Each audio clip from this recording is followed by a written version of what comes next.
Sometimes it seems shaky. An earthquake is an intense shaking of the Earth's surface, Caused by the movements in Earth's outermost layer.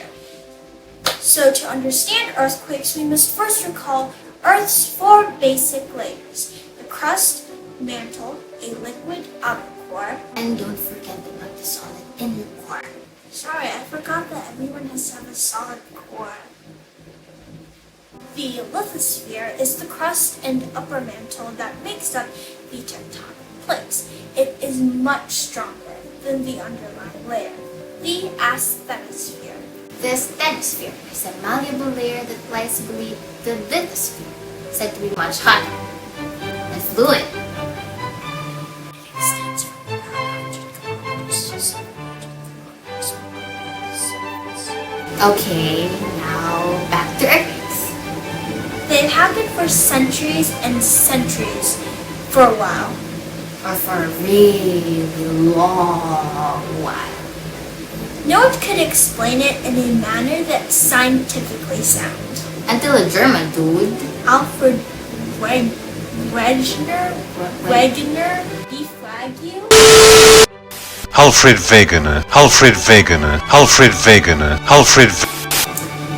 Anyway, that Alfred dude presented his theory of continental drift in 1912, proposing that today's continents are the separated fragments of Pangaea.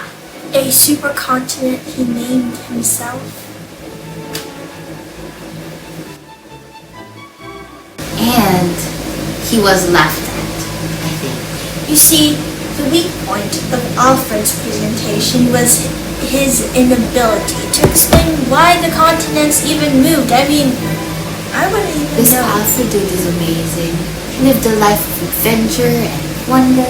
He didn't live to see his theory being used as a starting point by a bunch of researchers. Hello there. Then I'm Siri. proposed. What can I do for you? Wow, is Siri trying to join the conversation? Who then proposed their theory?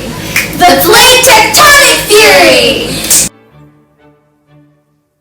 This new theory proposed that Earth's crust is broken roughly into 20 sections called the tectonic plates. A terminology that was probably foreign and novel back then.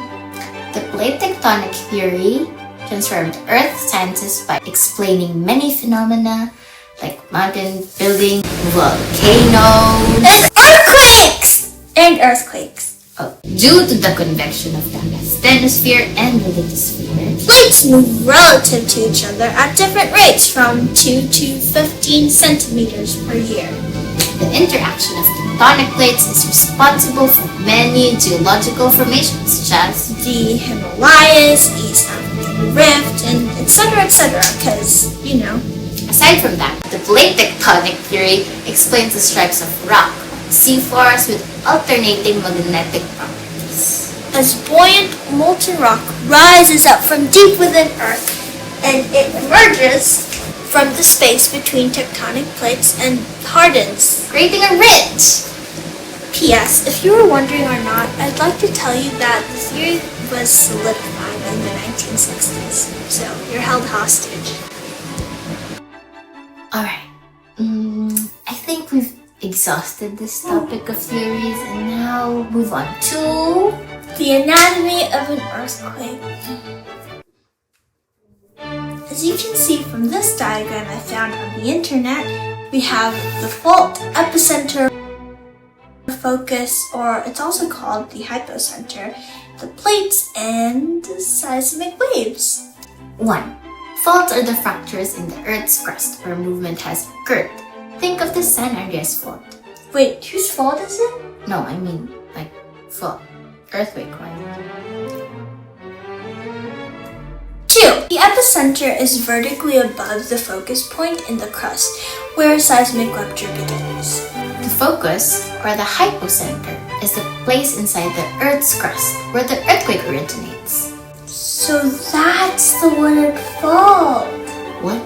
No? 4.